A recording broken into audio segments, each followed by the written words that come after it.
Got the What's up, title man? set up. I think we're all good. All right, let me. I always gotta search us. Yeah, I searched this last time and it wasn't showing we were live, so I was like, I'm just gonna trust you to do it again. All right, let me. I always gotta search us. Found us.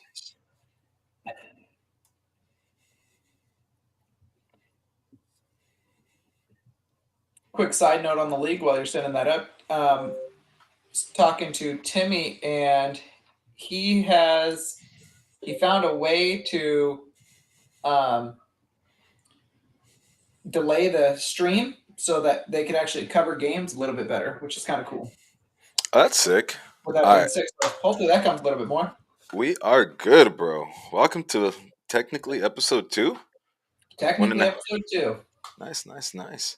I should probably Uh, start numbering these in the chat. I'll do that moving forward. I've just been calling them by name. So we got title today: JJ versus Joak. Really good Jets versus Green Bay game that we'll cover towards the end here. yeah, we. I mean, we have that's so much part of this pod, but we got so much shit to talk about other than just that. Yeah, this was interesting. So I proposed, how we should kick this one off, and free agency, obviously NFL relevant. And I was surprised going down the list of all the signings Yeah, that I wasn't wowed with. Like I just kind of went down the list. I'm like, meh, meh, meh. Even really? like the names, some of the names at the top. Yeah. So my list is interesting. But free agency takeaways. What's your non-Bronco? Let's stay away from Broncos first. All right, we talked about this a little bit before we jumped on, but I think Seattle probably had one of the best off seasons, like Yeah. hands down, man. They got a great linebacker, they got a great defensive lineman. Hey, what's up, Jock? Bang bang. Hey, dude, I'm a Levon ripoff today, bro. I got the shitty mustache going. I love it. Let's get But everybody going with stashes. yeah, I think Seattle just did a great job, and then you lock up Drew Lock. You Yeah. keep Drew Lock around, who's still a young, talented, hyper athlete. Maybe not hyper, very Above average. above average, right? Great locker room guy. And what's the best thing about Drew Lock? That he doesn't have to be in Seattle. That he needed to be here. He doesn't have to be the grown up in the locker room, Yeah. right? I think that's still really important for Drew Lock.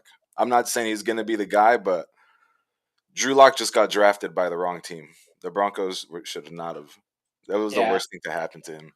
Really bad situation. Coaching changes everything else. Yeah, Not the right head coaches for him. Um, so I don't know. The thing that blew my mind about the Drew Lock was he's getting the same as Baker. Now Baker got a longer deal, but it's the yeah, exact same amount per year for the Tampa Bay. Like that's a lot of respect thrown his way to be the backup. Again, he knows the system and stuff, so I think there's let's just settle it, which is yeah, what I like with the backup. I think your backup has two roles. You either heir apparent and we're going to pay you because yeah. you're going to be working into the role, or it's how do you The help the veteran, room? the veteran Like baseline of the room. yeah, and so if you got a young quarterback, then I want an older guy to teach him. If you've got a more of a veteran that's established like Gino, then I want somebody who can just run the system if he has to coming in. And that's where Drew fits the bill, given that he was there last year. So I thought it was great. I thought it was a Yeah, good signing by him. But uh, one of my top ones that jumped out to me though, yeah, Thornhill to Cleveland. I'm a little bummed.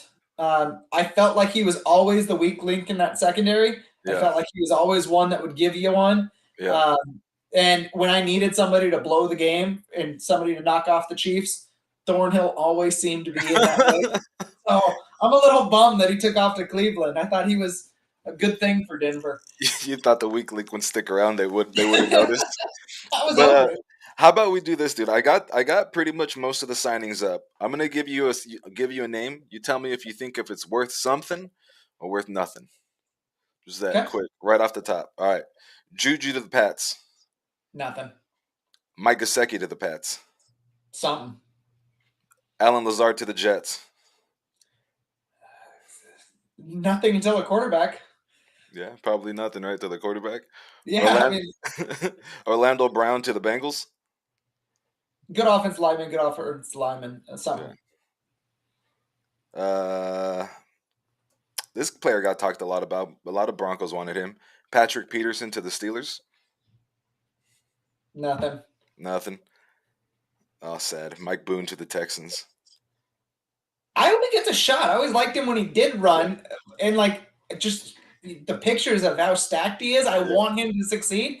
But look, you go through so many coaches and none of them get you on the field. Yeah. You start to realize it's the player and not the coaching. So I think it's nothing. What about this one, dude? Gardner Minshew to the Colts with Matt Ryan gone. Is that something or nothing? Does he get a shot? Does he get a play? Has anybody ever watched him play and been like, "Wow, this guy is terrible"? And it's always like, man, maybe he has something. He's always on that cusp. I'm gonna give it a little something, something. Yeah, I mean, I think there's a scenario, right, where the Colts acknowledge their offense and don't go QB because they have a top 5 pick, they don't have a top 2 pick, right? I don't think so. I had to go pull it up, but But it what had to if be up. like what if they just didn't go quarterback with their highest pick, go Gardner, compete with a day one, maybe they get a back end one or something, but just don't go high and just continue to build that roster. I don't think the Colts are a quarterback away. So I think they'd be smart to acknowledge this tank and like start getting pieces. And I love being in the top 10 and trading back into the mid 20s Yeah. for somebody who wants to make it, who thinks there's somebody there. Now, again, if your guy's there, he's there, and you take him. Let's remember that Patrick Mahomes wasn't taken, Yeah. in the top 5. These guys fall back. Yeah. So there are guys there. So if you love somebody and you need to move up one to get him, get him. Yeah. But if you're like, I think he's good, and if you're camp, I think he's good, then fall back, accumulate it, and like I said, they're not a quarterback away. Yeah. And this is still on the Colts, dude. One of my favorite signings of the offseason. I wish we had room on the roster for this dude. Samson Abukum, one of the edges that left the Niners. He's been a consistent edge rotating piece in the Niners, and is typically even like a second string guy, still getting like 6 to 8 sacks a year. Plays special teams. Nice. Is like a 6'3", 240, 250 pound prototype, and yeah, I'm a big fan of his. So Uh, on that lines right there, that's actually my favorite signing was Hargraves to San Francisco. yeah, You've that got was sick.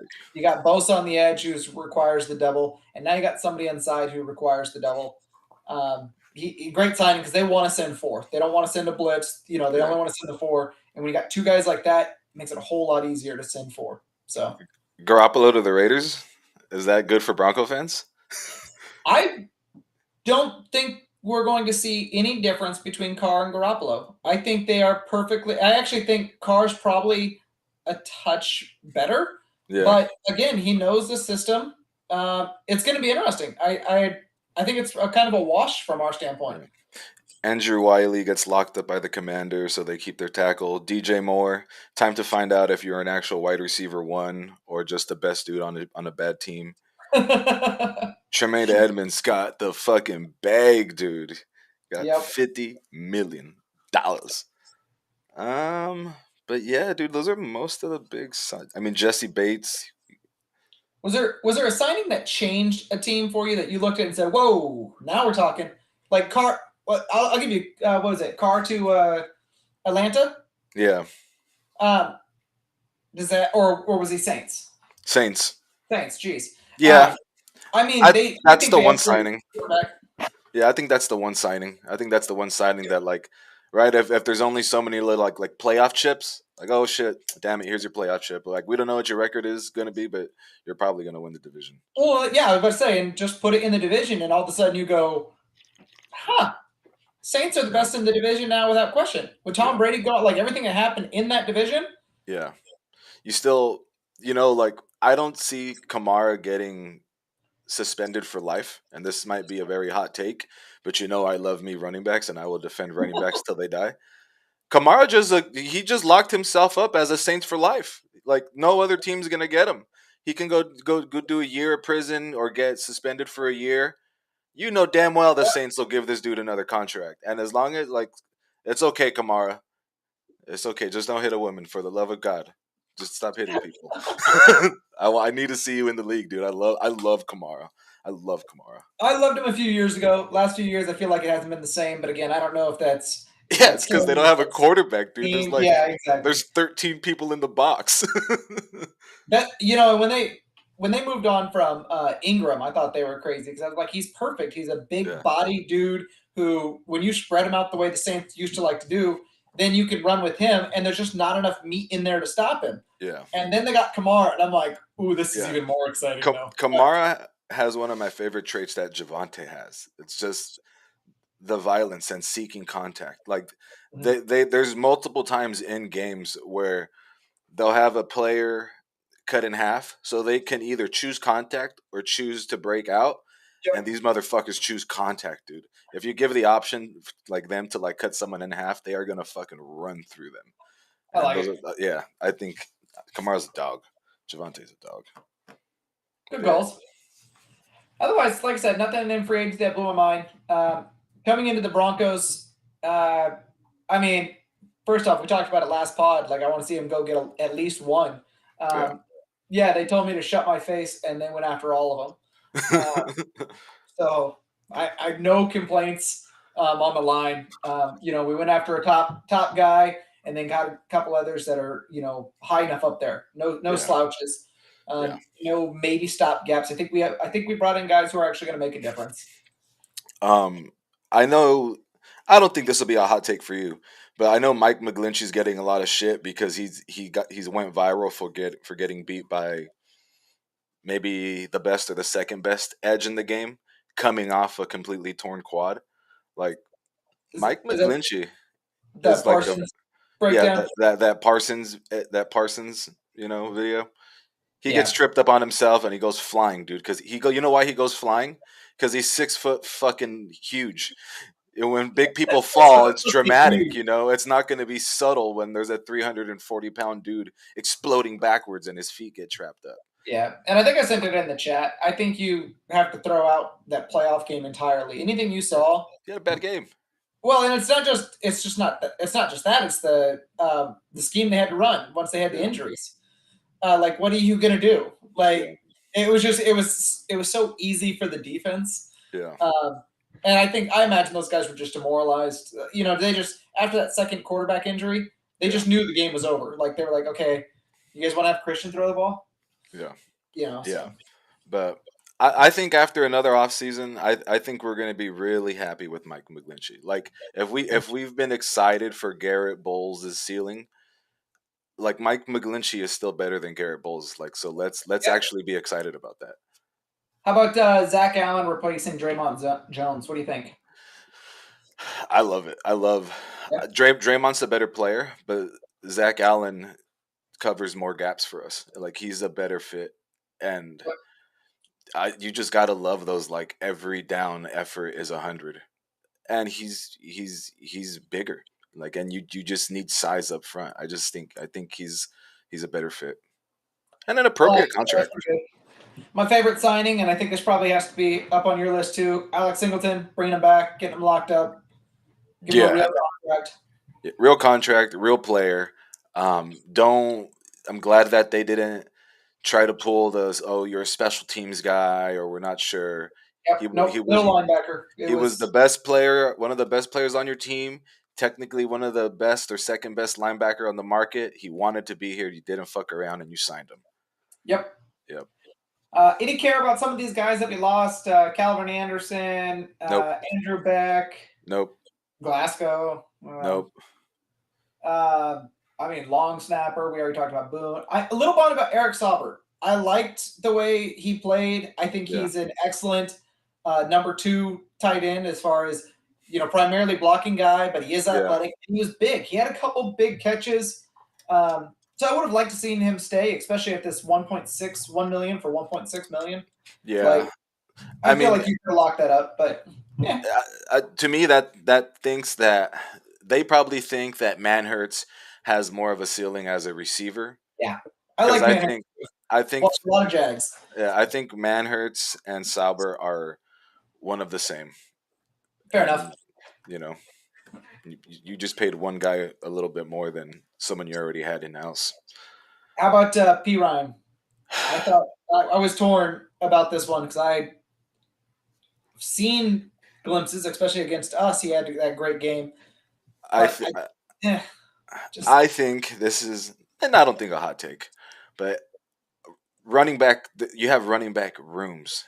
Samaje P. Ryan plays special teams. Samaje P. Ryan pass blocks. You know, he's the he's the running back in Madden that's 76 overall, and he's when you draft him, he's bees everywhere. Nothing exciting, but I still think Javante is built different and is going to recover from this. But I also don't think Javante is going to be ready till like week 12. Ooh, I you don't think think. that you're going that far back? I just don't. There's no. There's no reason to hurry him back. There is legitimately no like the only ways Javante is considered successful is that second contract. We need to Yeah, get him to that second contract healthy because I think Javante is still a difference making running back in the league. And yeah, the type of injury he got doesn't really affect his running style. Like Javante is very much a downhill explosive runner, so he may lose a little bit of wiggle, but I think he could still be like a top five back. yeah. It'd be interesting to see what they do. Yeah, And then my least favorite, I've said it 1,000 times. This not a hot take coming from me, but backup quarterback.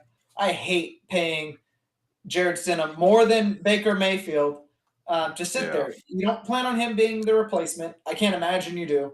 And then he's coming into the new system, has to learn it. So I don't know what he contributes to Russ. I don't know what his real role is.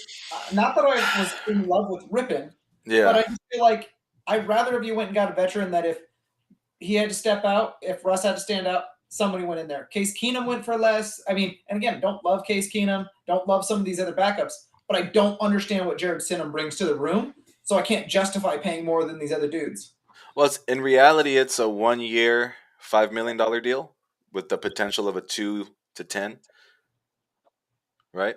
Uh, no, it's a let's see, Jared Stidham, 10 million, 5 million guaranteed, So it's a 1 for 5, potential 2 for 10. 2 for 10, yeah, Yeah. 1 for 5 for sure. Um. Yeah, dude. I mean, that's what you'd pay a second round draft pick. Stidham was a late first to second. That's what you pay these rookies. He's Yep. he's his third year, fourth year in the league. He hasn't really played. To me, that's Sean Payton saying, I don't really like any of these veteran quarterbacks on the market. I wanted to draft this kid. I don't think he's got the right coaching yet, and I'm fucking Sean Payton, and I think that I can make something work with this dude because I wanted to bring. I don't. I If I wanted a veteran in the room to support Russ, I'm gonna bring a vet in the room to support Russ. This dude brought a hot young cock into the office, right? And this 35-year-old limp quarterback can't get it up anymore, and he's like, "This guy's a retard," but he's young and athletic, and he's got a great arm. What do you think of Will's take right here? Stidham straight up better than Baker if you need him in a spot. He's shown us to be, right? Wow, interesting. I don't know that I've gotten that much from him. So, but again, if that's everybody else's take, and that's where Sean Payton's at, is like, look, I wanted this dude. I think I could turn him into something. And you know what? If Sean Payton went into this job and said, I don't know if Russ is a 2 or 5 year plan, Yeah. and was honest about that up front, and he sees something in Stidham, I like it. I just think that the rest of the organization thinks that Russ is a 5 year plan anyway, which just leaves Stidham. So we'll see. Hopefully, if Sean's pulling that and that's we've got the right balance again, I'm all about it. So Let's be honest. Russ is a 2 year plan, baby. I don't I know, man. I can't. There's no way you saw last year and you said 5 years still. Right? I think instantly you reset and said, okay, well maybe it's a fluke. We've got 2 more years, guys. And just like, but I don't think the conversation is. He's Uh, realistically here for 3. Hopefully, there's a rebound and he's here for 3. one big season, one good season, back where we'd expect, and that conversation goes right back to he's going to be here till he retires. Yeah. But when you come off as low as he did, there's no way that that's the like. Expectations have changed, then, right? Like Yeah, immediately, because now we're back to like we didn't go get another receiver. We didn't go. Uh, we're not getting weapons to attack downfield. We're reestablishing as a ball control football team to solid take point that. right here, Yeah. Stevie calling it out.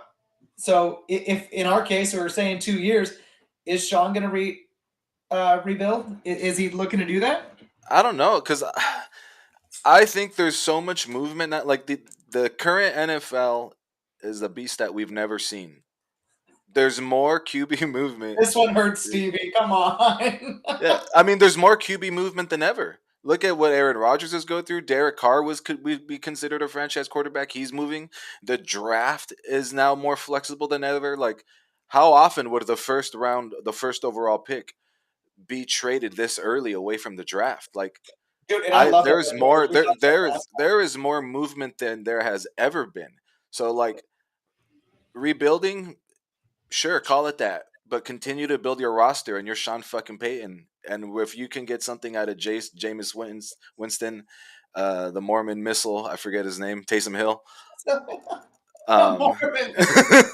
you know, like I Oh, think I don't want to call it rebuilding because I think Sean Payton is such a strong, commanding presence. He can overcome some of that. Will that take us 1 to 3 years out of Super Bowl contention? Probably, but we'll in a reloading Sean Payton era, we've seen that he's still a not a 60 to 70% win football team, and I think that's fucking special. You don't have to marry yourself to these fucking quarterbacks, as you got Sean fucking Payton.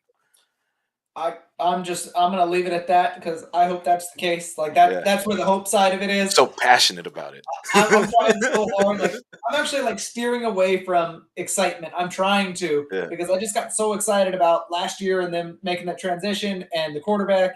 When everybody was posting, "Hey, a year ago, this one we traded for Russ," yeah, like my heart just literally sank because I just remember how high I was. yeah, It was like 10 o'clock in the morning, nothing going on at work, and I went out in the living room, turned on the TV. I was glued to them just replaying clips of Russ throwing the ball and just drooling.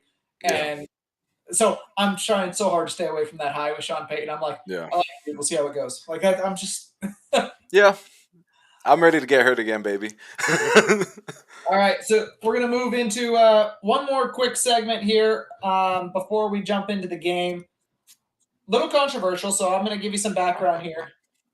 Um, Yesterday I played my game against Lions, and it was a rough game for the Lions. We into the first half 3-3.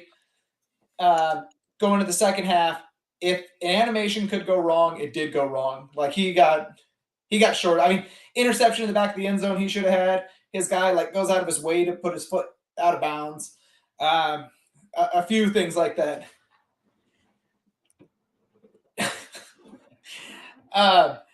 But as we talked, he talked about some of the things that you can do with Madden that I hadn't really considered before. Um, we've talked about some of these before, some not, but I want to go over some of the rule changes that the Lions actually proposed to me. He said he sent it to Timmy. So I'm assuming the commissioners are talking about these, and I want to get your take. Go ahead. You're muted. I was at work all day, so I missed most of the chatters today. But before you even get into that, I'll say Edge is probably one of the most connected people into the video game itself. Yeah, Sometimes he's not very active in chat, but if you have a question about the game, Michael/Edge is probably one of the most tapped in dudes there agreed. is. It's also fun to talk to him. If you're talking to him and you come out in like Y stack or something Yeah, super he's like, meta, no, yeah, he'll call you out. And he's like, "Oh, somebody's been on the YouTubes." yeah, Gets you every time. yeah. Uh, so But hey, just a couple of these that he hit on that he sent over. I won't go verbatim. He talked about eliminating the rule for play count. About we can only run a play 5 times, and the yeah, basis for his argument's really interesting. What he's saying is we have ways to circumvent that on offense, but not defense. So if you want to run, used to be really, really overpowered. It's not as bad anymore. Stretch. You could run that from 90 different formations, 90 times in a game, and not affect being able to run stretch. Maybe not your favorite version of it, but there's so many stretches that you're never actually limited by the plays. A few other good ones that are examples of that. Any of the tights formation, like bench, yeah, all the tight. There's so many tights formation. I can recreate the same play 90 different ways. The red zone route last year more than this year. yeah, Where that red zone route, you just pick anything red zone. And then the other one, he has jet sweep in here. Good example. That's a play that, again, you can run it 90 different ways. And it doesn't do the play count. Yeah. The inverse of that for the defense, as far as the basis of the argument, is I used to really like to run 3-4 bear.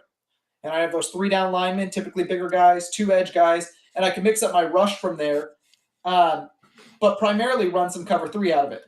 Yeah. Okay. And there's not another formation that I can mimic that same thing and run that cover 3. So Yeah. I'm out of those 5 plays relatively quickly. And now I have to give up a different front, even though the defense or whatever I was trying to stop on offense Yeah. can still run the same play, just slightly different. Yeah, I mean, I definitely feel that sentiment because I'm almost exclusively a big nickel user, and I think there's 16 plays in big nickel. It's So, actually a small playbook. yeah, oh, I love it. It's the Smoke Monday exclusive playbook. There you go. But yeah, you know, I was involved when that rule was created for the league, and it was almost specifically built for one person, right? And it was a person that we removed from the league. So like we had a rule for a toxic player that we kicked. Am I demanding that we change this rule? No, but like when it comes to me and like these rules and the flexibility with the league, my kind of thought process has always been we all plan to play in this league for a considerable while. Why are we so quick to cement ourselves in these rigid rules? Like if this is really about making the best playing experience possible and build relationships off of this playing experience, why aren't we trying to find, like that would be my question. Why not? Like other leagues, most high end leagues play on custom sliders. That's why you can go to Madden share files and import sliders. Like that's there for a reason. That's well. So just before I go to the sliders, because he calls out the sliders, and I'll tell you which ones we talked about during the game. But he says the other option for limiting plays, no custom playbooks.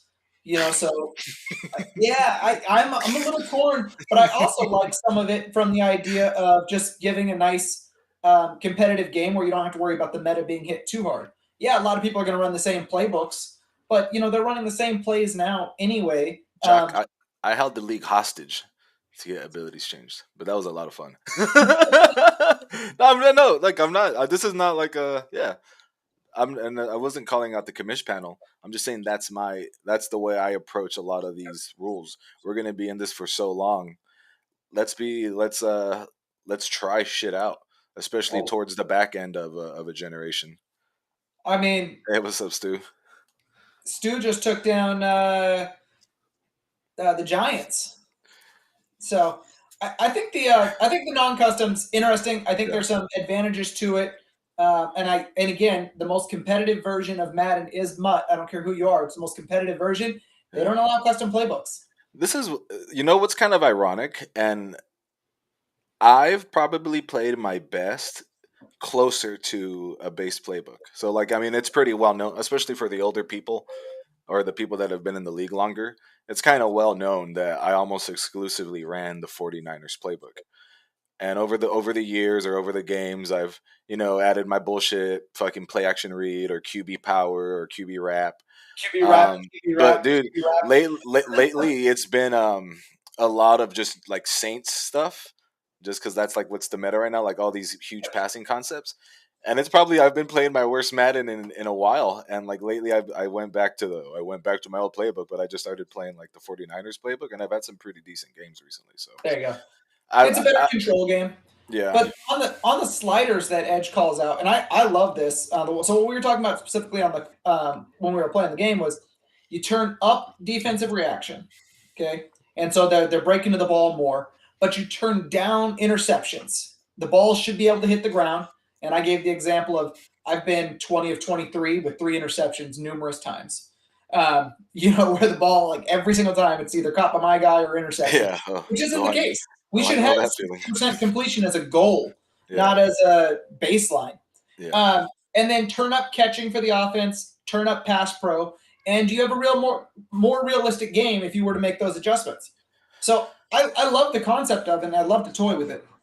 Yeah, I'd be open to it, and I think there should be a method to any madness that does come with the slider changes. But like if we want to criticize to Madden, right? Like maybe not the best animation. So does it make sense to make coverage tighter so things like rub routes or glitch routes aren't as effective, but also lower the chance for fucking Terminator DBs snapping their neck around and fucking getting an interception. You Van know, Der Esch had 2 of those interceptions that were an issue because again he's running with his back turn and just 180 turn hands up, yeah, and it's like Van Der Esch has never made that yeah. play ever. And then what do wide receiver DB battles do if we make coverage tighter, lower interceptions? It's not. I mean, when we say lower interceptions or we say potentially moving sliders, I don't think any of us are talking 20, 30 points. I think we're talking in increments of single digits or fives.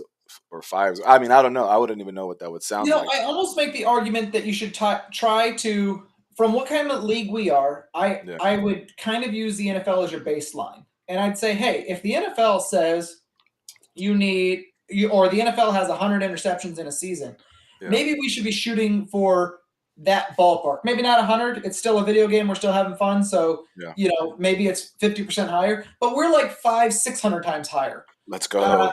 so just to have it in, I think it'd be interesting to kind of compare that. How many sacks do we have in a season?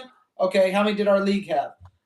And it doesn't have to be perfect. It could be a little over, but if it's egregious, then you go, hey, this is a part of the game that's clearly skewed. Let's dial Yeah, it in. yeah. I don't know. I never want to try to approach something as to try to limit stats, but I would just try to make competition more consistent. Well, this So next one's specifically going to limit stats, and I ah, know go for it. it's no CPU games. If you Ah, can't play and it's distinctly because the other person can't, we're not going to worry about it. We're going to sim it. You get your forced win. And again, those games end, 24-17. You're not worried about a CPU forced sim being ridiculous. I know it's unfavorable. And I know people are going to, balk at it because they want to dev a certain guy or whatever. Dev games would just get pushed to the next game. That's not a big next user game. I don't know. I don't think it's a big deal. I think it's a good way to keep some of the balance. And again, you don't have a big, stat padding. Even though we have rules to limit the stat padding, it's still. people break them, commissions break them, everyone breaks them. Nothing happens from it. That's an empty rule. No one's ever got kicked out of this league. No one's ever really got in trouble for And again, breaking because all the way time it works records on out, you can CPUs, get your which is first fine. I've warning. done it too. Yeah, Yeah, you can get your first warning with no penalty. So go ahead and get that big QB1. Get your dev game set up. yeah. Your first warning, and how many computer games do you really have a year? So. Yeah, I mean, I don't know. That that's a tough one because what if someone wants to play their CPU game, right? Who are we to say, hey, you can't play this video game? But also at the same time, the basis of this league is to play users, and these user games impact really important reward, not award races, playoff seedings, um, you know, getting a end of season goal with a specific player, and if you get 10 to 15% of that goal in one game versus a CPU or more, that's such a fair disadvantage. But then sometimes you get the shit beat out of you by the CPU. So True story. yeah, I just thought there were some interesting rules. It was good. It was a good conversation that we yeah, had, and I said, "Hey, I'd be interested in bringing it up on the pod." So let me know. And like I said, by 20 minutes after the game, we said, "Hey, I'm sending this over to yeah, Timmy." yeah. So Because I was like, "Well, if Timmy happened, it's worth talking about." Jock brings a really good point here. Like, what if you're on vacation and want your CPU to have a chance? Because I would say at any moment there's 30% of the league that could lose by double digits to the CPU. And Yeah. I would say 50% of the league could have a bad game versus the CPU. Especially if you just jump on and fuck around, you are so fucked. If you're not dialed, if you don't play within the walls, Yep. um, or unless you just do all this like stack bullshit. I just think it's worth a conversation. The CPU one's the one Yeah, I'm least tied to. yeah. I'm But just trying to talk through it. yeah, but I get the point. Again, I travel for work, so when I travel, I'll try to go hit like what do they call those? Uh, Game Space or things like that where they have Game Xbox set cafes. up. Yeah, I'll try to go hit one. Oh, and Um, you'll log into your account and fucking yeah, just if jump on if it it for works from when I'm traveling, but that's only been a handful of times that I've actually been. The timing's good enough where my yeah. day that's going on or the conference I'm at is at the right time, and there's one in the area. A grown So ass man walking into a fucking gaming cafe. I Everyone's try to playing find one that Counter serves Strike or alcohol. well, and you're playing Madden. Yeah, I try to find one that serves alcohol. And I tell you what, I'm a little calmer during those games. Not as many, f bombs dropped. So It's just you and a bunch of fucking like 22-year-old Asian kids. 22, please. They're not even that. Oh shit, that's great. All right, so let's get into our game here. JJ versus Yeah, right. Joaquin. Uh, Outside the end of the game, towards the end, really good game. Yeah. Any specific call-outs you want to make about either one of them? No, I mean, kind of what I told you before the game. I think this was a perfect game of both of these teams. What both of these teams showed us what they're really good at, and both of these teams showed us what they're pretty inconsistent at. JJ, he flashed us Pollard. Boom, Pollard's amazing. Look at these big plays. Man, look at all these DBs I've been drafting. Look at all these, look at Bosa. But we've seen this over and over from JJ. A defensive line user is gonna consistently beat you. Like getting you're gonna get burnt if you're a defensive line user. Yep. And And then there's a lot of clips of that. yeah, and then on Joke's end, boom! Look at all these great things he's showing us, like all these passing field concepts, or he's killing it in situational runs with the inside zone. Look at all these like misdirection, but some of the more seasoned AFC players are like, oh, this is predictable.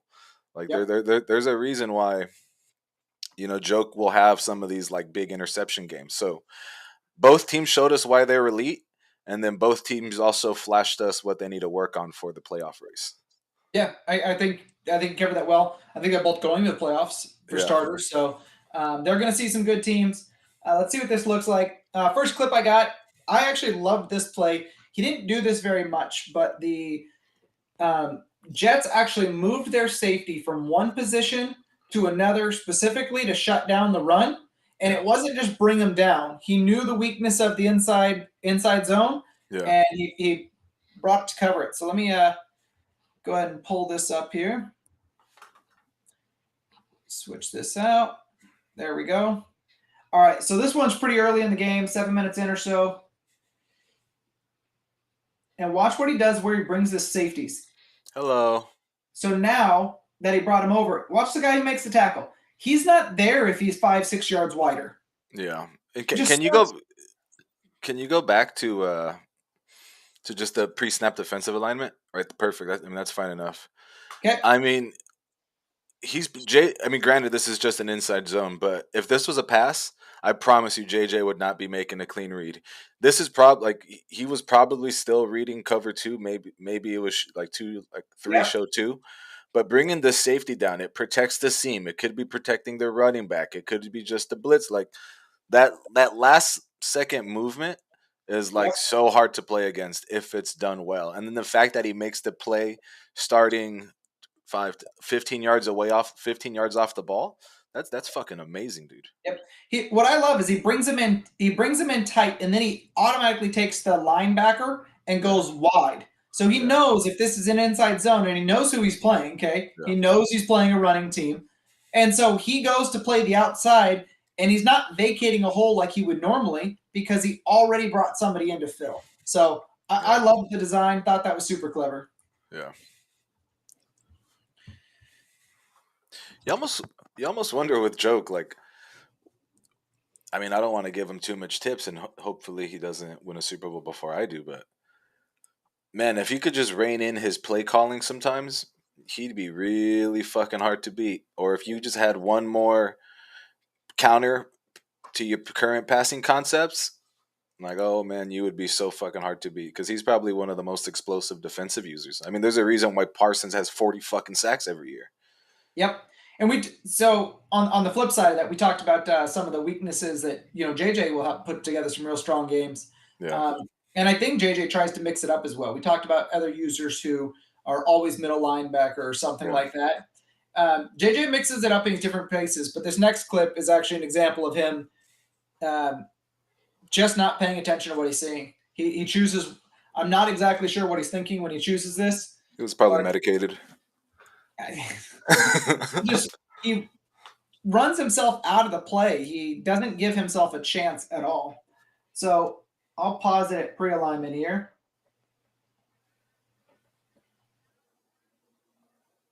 Big nickel, let's go. Get the subs in. Look at all this sub shenanigans. Yeah, but actually more than I thought he subbed. I hadn't noticed that before. So Big let's. Nickel, you got to drop the safety. Hurry, hurry, hurry, hurry, hurry. So, oh, I'm actually.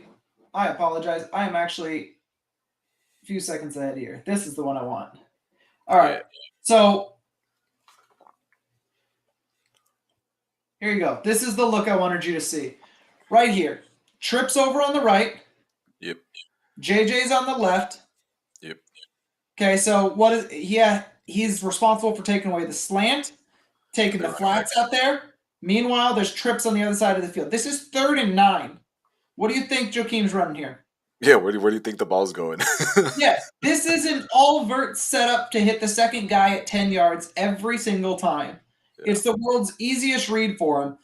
Slap that guy you're on onto the running back, put him on man, and go cover that side and don't give him this. Yeah. Um, Or or make them progress on that side at least. or and put a man up one of those guys in there, preferably the X Factor there, or is he an X Factor? No, star number 6. That's who I'm going to man him up or something. But he just gives away a freebie here, and watch JJ just run himself nowhere. There is nothing on that end of the field. Easy Yeah. first down for 3rd and 9. Yeah. And some of that's just formational awareness. Like right, Yeah, when you if see you those trips, yeah, or even yeah, even just look at the space. Just like even if you're not like super savvy with formations, or for anyone that could be watching, like the basis of the game is space, and you need people to beat space. And there was one dude over, there was one offensive player, two if you include the running back, but there was at a minimum three defenders there. Like there's just too many dudes in space there. And you looked at the other side of the field, and everything was open. Pre-snap, he could have. It didn't even matter if you were man or zone. There was just too much space. yep. All right, now I've got a right here. I've got a joke giveaway here.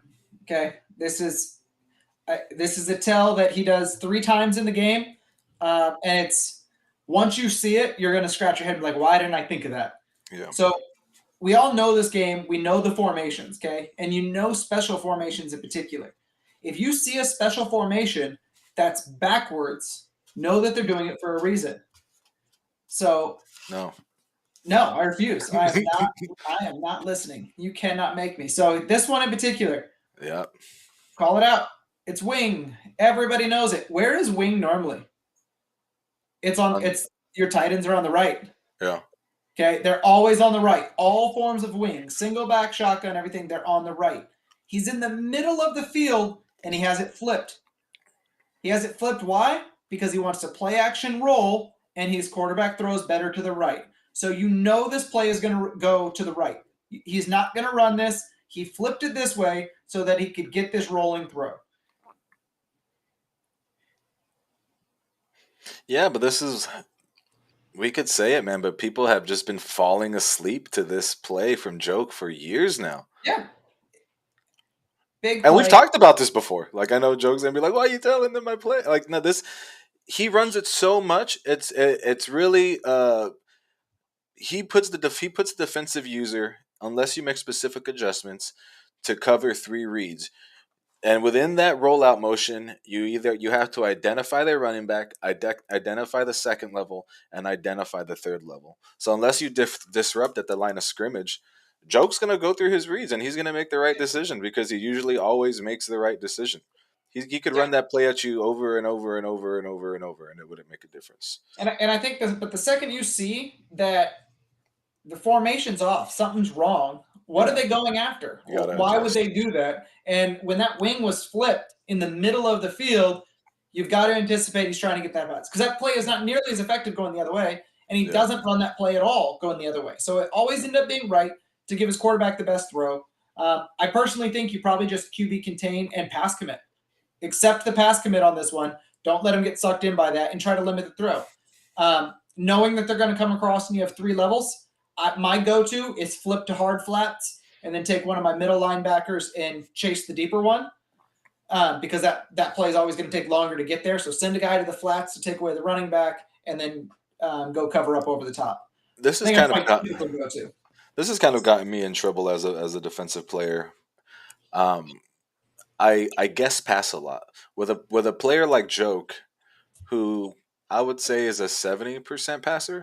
I'm assuming. I can't really think of a time where his running backs had more than 15 carries. But all of his passes are off the run, and he does but it's all inside Like zone. yeah, Yeah. and so much of his, I mean, it's all play action. Like Yep. so much of his runs are more fakes than the actual play actions. Like there's more play action gives than actual inside zone runs. So the run is the fake. Um, Yeah. yeah. So I don't know. Yeah. Been kind of burned by that before. Yeah, I get it. And once again, you don't always want to pass commit, but again, if you see something odd, pay attention. If you see, say with the stacked formations, the stacks are always on the left. So if it's flipped over to the right, be cautious. Be like, okay, did he go to wide side of the field, or is he trying to get the wheel out the backside because there's more space? Like same sort of thing. Just keep an eye out for those. This next one, JJ's got to do better. It's obvious blitz, and he doesn't come up with a plan. Like this, we talk about this with real quarterbacks in real football. Like you see the blitz, what was your plan? Like what? And this was one that real obvious. Let's get it paused. JJ ends up taking the 10-7 lead though in a couple of minutes though. Yes, he does. This one right here, you're going to see Joak actually move the guy into even more obvious blitz. Now, right now, I know it's a blitz because that slot corner on the right is lined up inside of the wide receiver, and the safety is directly over the top of that person. So you can actually see who he's supposed to be manned up with. Yeah. If you identified that, then you should identify who's covering the tight end, who's covering the running back, because somebody's out of position. And Joakim actually gives away further. Look, he moves somebody over. Oh shit! Yeah. He moves that over. Pause Oh, right there there. you go. All right, adjust. Hot route. Yeah, the second he did that, you had to know what was coming. Okay, and so you got to adjust something. Here comes the blitz, and again, he tries to get this throw, but it's coming too fast. And I think the vertical is not a bad way to go as far as a way to beat the blitz. Marvin Harrison's a great threat too. Yeah, he is a great threat. The vertical does get it, but it also requires timing. If that's your play, then you've got to hold the running back in, tight end, something. But he saw the blitz, he knew it, which is why he switched to the vertical. And I just don't know that it was the best beater there. The other thing about these two teams is because there was so much running, this game was ridiculously short. Yeah. I looked at the time when I was prepping for this, and it was like 39 minutes was like the whole game. Well, that's kind of what I told you. Just watching away this game, like if there wasn't too many wow moments in this game. It was very. They were both very traditional within their roles. Like, I don't think there was. Was there a one-play touchdown over 50 yards? Besides runs, and then the big run. There was one run which we'll cover. We're actually going to go over a big play here right now, which was a pick six. Yeah. And this one I have to set up because you're only going to see this if you're watching the tape on it. But basically, Joak watch scout. Right, Joak had been killing him on cover three. Every time he covers cover three, hit a seam, and it was consistent and early. So simple pass concept. We showed the one example where he was off in La La Land. It happened even when he was in better position. That's the pass he was hitting. So JJ actually comes out in cover four, anticipating the verts on another 3rd and 9 situation. So earlier he said, hey, 3rd and 9, he hit me with the verts. He actually went cover 4 on this. But what I loved about it the most is he went back to his D-line. He said, hey, Bosa's been rested. He uses Bosa to get the quick pressure. That way he has to make the throw. Yep.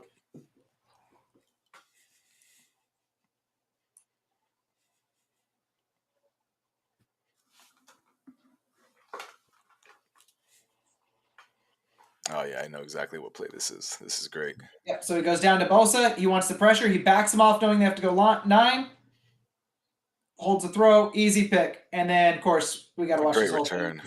It's a fantastic return right here. Whoop. I'll say, man, like, to a fault, and it does a lot of good for him, though, no one trusts their AI DBs more than JJ. He legitimately, like, lets them cover and is like, I'm gonna be Bosa and I'm gonna get to the ball and force a bad throw. And he's got, I mean, he feels like most of his draft picks have all been like considerable high end cornerbacks. If you got a system that works, I mean, Yeah, I was talking to the Lions, and he gets pissed off at my corners because they are underrated. Their ratings and their stats don't say they yeah, should be as good as they are, but they have really good results. And he's like, I'm beating people that are way hitting these routes on DBs that are way better. And so when you find something that works, yeah. yeah, I don't worry about them. I leave them, and I think JJ's being able to find those talents makes a huge difference. Um, this one's going to sound like I'm calling out a rule a little bit, but Give it I to me. actually thought this was a really good play. I think this is a really good example of real football, and so it doesn't bug me. Technically, it might be against the rules. Um, Joakim runs the play back to back, same play. But what I love about the way he runs this play, so this is right after the interception. He's trying to make a drive. Um, he sees what JJ does to stop the play the first time. He audibles who JJ is going to cover, Yeah. knowing he's probably going to respond the same way, and then get a free play. It's a great football play. I could see where somebody might. No, that's chess playing, right? That's chess playing. Yeah, and because it's just playing, like I didn't feel bad about showing this because I thought it was just really well done. So we're gonna Yeah. watch both plays back to back, and you're gonna see he doesn't have time to change the play. He moves quick. He adjusts one route. So watch 87, the tight end here. Watch who JJ's covering. So first, tight end breaks in. He goes with it. Okay, Yeah. and he was behind. He knew he was behind. Goes right into the next play. Watch 87 tap. Yep, 87's make the audible. That's the only thing. Height. Now he sends him on a vertical. JJ's playing the inside. Now, he doesn't get the catch. It does get broken up. But that is a fantastic way to set somebody up. I Yeah. knew you were going to go to the inside again. He played to the inside better the second time. Precision pass out to the right. I thought it was great. It was worth highlighting. Yeah. I mean that's a great that clip in itself is a great example of maybe a piece in advocating to remove the play limit. Like that play didn't work out for Joke, and like it shows back to just user versus user. And I think more things we could do to put people in a user versus user situation instead of user versus Madden or whatever. Mm-hmm. I'm open to that discussion. So that's a sick setup though. Yeah, I just the timing of it. This next one here, big play. I don't know what Joakim's thinking here. He, Yeah, Adam, your corners are bullshit.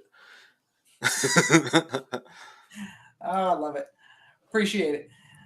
Um, this one to me is I don't know what Joakim's too good of a player to allow this play to ever happen. Damn. And I would love to talk to him and ask what he had in mind for this. Is it the backside inside zone? Yeah, look at this. This Bro, one's hold on. Hold on. JJ uh, I'll let you and I'll defend JJ at that back end. Go ahead. okay. You can defend JJ afterwards. This one I don't understand from Joakim. So first of all, JJ has the world's easiest read right here. Up to the right, you see, he has all of his weight to the right side. But look at all those defenders standing back there in this weird, goofy position.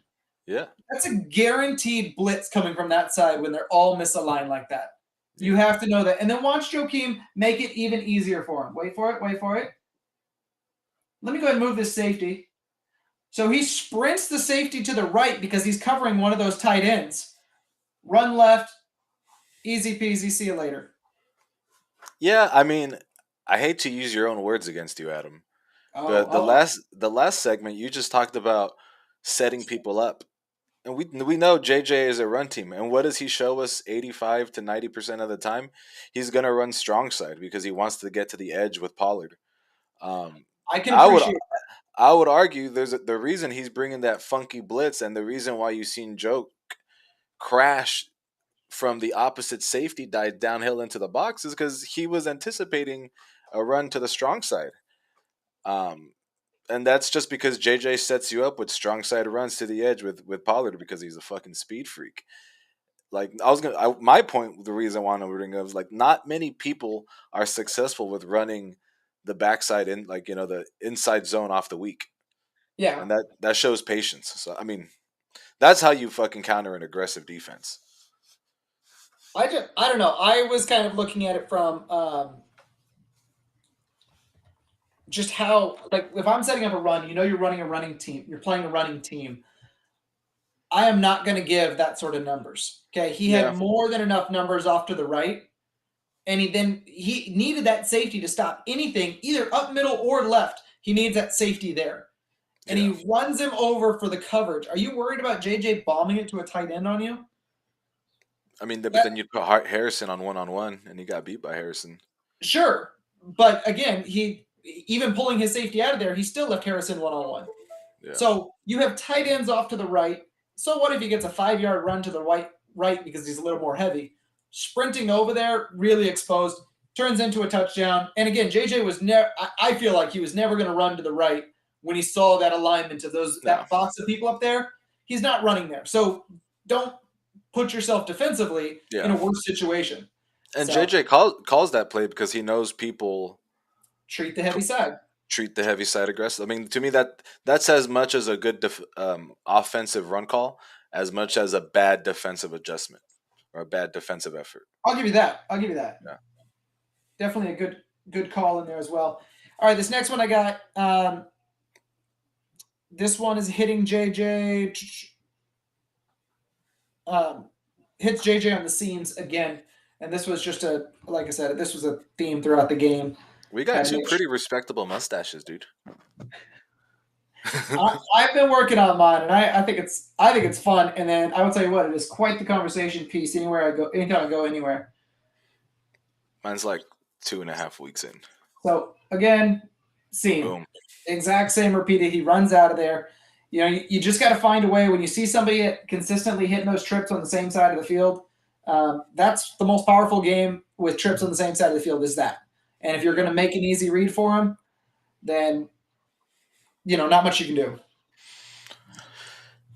I've been flirting with cover four. I've been playing cover four a little more lately, and I don't know if it's been an update or maybe I'm just more aware of when I'm in cover four to not assume deep will always be covered. But I've been enjoying fighting like trip side or bunch or trips and bunch sides with cover Yep. four lately. You can do it with cover four.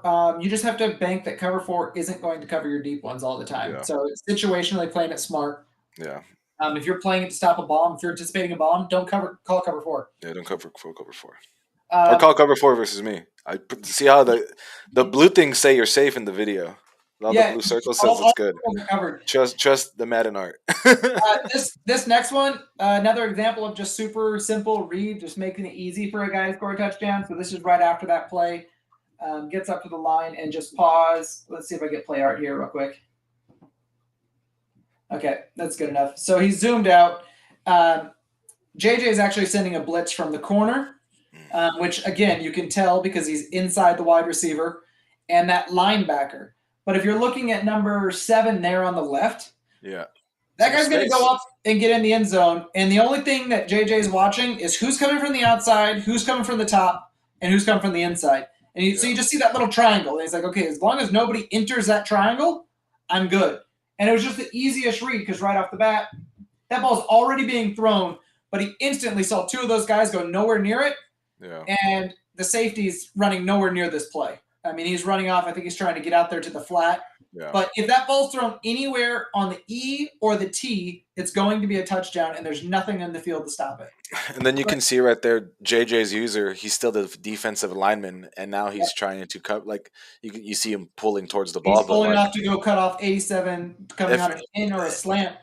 And that'll be that'll be the hill. I will die on that hill. That is one of the key disadvantages of being a primary defensive line user. These pre-based alignments in the red zone give way too much space. So if you are going to be D-line users, you gotta manually close the gap. You gotta manually close that defense in because look at the window you gave that dude. The example we used earlier where the safety, Joakim pulled the safety down into the box because he knew he was going to go cover the outside, so his safety would fill his hole. This is the exact same concept. When you knew both those guys were blitzing, you have to bring that safety down or bring that linebacker over so he looks like he's going to cover it. Yeah. Something to give it a different look and maybe force him back to the inside. But again, that triangle, there was so much space there. And it was instant. It was hike, and he already knew he was throwing it the second those guys weren't moving towards Yeah. So nice, easy read for him. I only got 2 more here. Hey, real quick, how many of those fucking Broncos postcards do you have? Oh, they're not postcards; they're daily calendars. Oh, sick. So I rip them off and I use the backs of them as my notes and toss Oh, them shit, out. right on. That's So smart. important stuff like work wise, I'll keep in something a little more durable. But if it's just a stupid note, Yeah, right I there. got a binder. So let's see. Here is another easy blitz. Um, again, sometimes I feel like when we're playing, we don't always see these things, but it I'm just really bad at that. it's sometimes like, especially watching back and you don't have any skin in the game. I mean, the blitz is coming off the left, and you know that now. Yeah. Look at where That the DB's just corner is. breathing on the quarterback. Yeah, like he's already there, and then look where the safety is. Now watch what JJ was ready for this, but he did the exact same counter that he did earlier, where he said, "Oh, I see a blitz coming from the Real quick. outside. I'm going to go vertical." The This time, safety's even like, yo, I got this. I got yeah, this dude. exactly. Yeah. And JJ said, "Yeah, watch this." He flips it to a vertical. He did have a little flat. He goes to a vertical, and he just buys enough time to get the ball off. Nice deep shot. Let's go, JJ. Hey, put your guys on one. Yeah, I mean, I like though the one-on-one. I don't always like trying to beat man with verticals, but when it works, especially when the guy who's covering him is 10 yards off, he's going to run down for those first 2 steps or keep his feet still. And your Yeah. acceleration is up higher and everything than his by the time you get there, and he's going to be gone. So Yeah. he was fortunate he got enough blocking. I mean, that lineman barely got in there and touched that guy enough to give him the time for it. But you see, he saw the blitz. He knew what his guys can do and attacked. I liked it. And then my last one, I wanted to put this one because so Joakim ends up winning this game. I think there's a fumble quarterback. I don't know if he's trying to pitch to the tight end out in front or back behind him, but either way, he gets a poor animation, bounces it off the defender's chest, fumble return. Joak basically controls the game after that. But I wanted to show you a play that Joak has that your quarterback can't make. This is everything wrong with he does everything wrong in this play and still gets big yardage because your quarterback isn't this good. You can't do this. Oh, yeah. What is this? It's actually 41:30. Let me fast forward here. Screwed that up. All right, so we'll just watch 10 seconds here. But I could not believe this. Okay, so watch how poorly he drops his depth. Runs way back here, off back foot, turn, spin, dot. Yeah, that's Like, I just cannot X Factor stress things. this enough. Like, my quarterback can't make this play. There's about 5 in this game who can. Herbert, I see doing this. I see Josh Allen doing this. Trevor Lawrence, but body mechanics, everything. I could swear he's on trigger too. Look at him run like that and fade and throw. Again, your quarterback can't do that, which is why you can't replicate what Joak is doing. But that is such a good throw. Yeah, that was pretty sick. All right. Anything else you wanted to cover from the game? Good game. I thought they both, played well. They did the things that they did well. They both had some mistakes, and either could have won, which is the best part about, if you're playing a game and you feel like either one of you could have won. Yeah, like a big part of me wants to defend. Like, I want to advocate for like, oh man, I really wish JJ could have closed it out. But Joak did a hell of a job just being so explosive in that second half and like coming back from the deficit. So I think Joak, he definitely took that game from him. But JJ also showed why he's a really hard team to play, why that defense is so hard to pass on, why his running game is so explosive. So I think both teams walk away happy with what they brought this week. Yeah. Again, nobody likes to lose, but JJ's in good position for the division right now, so I don't think he'll be too upset. Joak's making the playoffs. I haven't looked to see how it's going between Christian, Will, and him, but I guess Timmy's in the race too. Yeah. No. All right, that's it for me. But I think there's still one piece of big news that we wanted to cover, right? This was your insider. I'll let you hit on it. Yeah, I got some. Being an insider in the league or a reporter. That's what we are now. It sounds like Dolan is stepping down as commissioner. Or is stepping down as one of the commissioners. So just wanted to give a shout out to Dolan. He's been in the league for a long time. I don't think he's going anywhere either. But he's like, it's kind of crazy because this dude's been in the league so long. Like we've seen him kind of grow up. Like we kind of mentioned it the other week.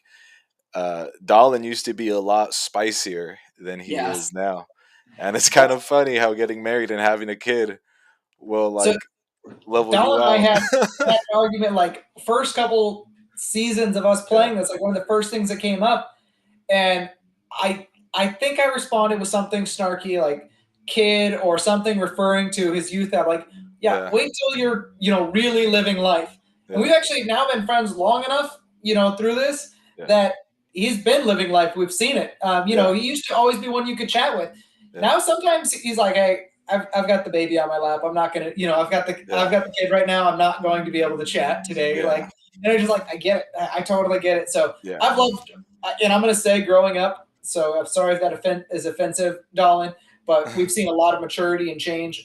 How you from when you first took over commish to the way you've been doing it. Lately the maturities there. You've done a really great job. So don't know the full details, but I do know he's got a lot going on. But I've really grown to appreciate what he's done for the league since first beginning. So shout yeah. out to Dolan for the time put in. Yeah, man, and that's what the league's all about, right? Like it's about the video game. It's about being as successful as you can in the video game, but building like building fucking lasting relationships with people that you have things in common with. Like the time we spent in person was fucking awesome. I know, like the time the London crew had a great time together. We Yep. met Edge in Denver. Edge met my brother-in-law. He met my family. Like that's what this league is about. So encourage you to build those relationships and keep feeding those relationships. Can't think of a better way to leave. Yeah, so let's get the fuck out of here, dude. Take care. Later, bro.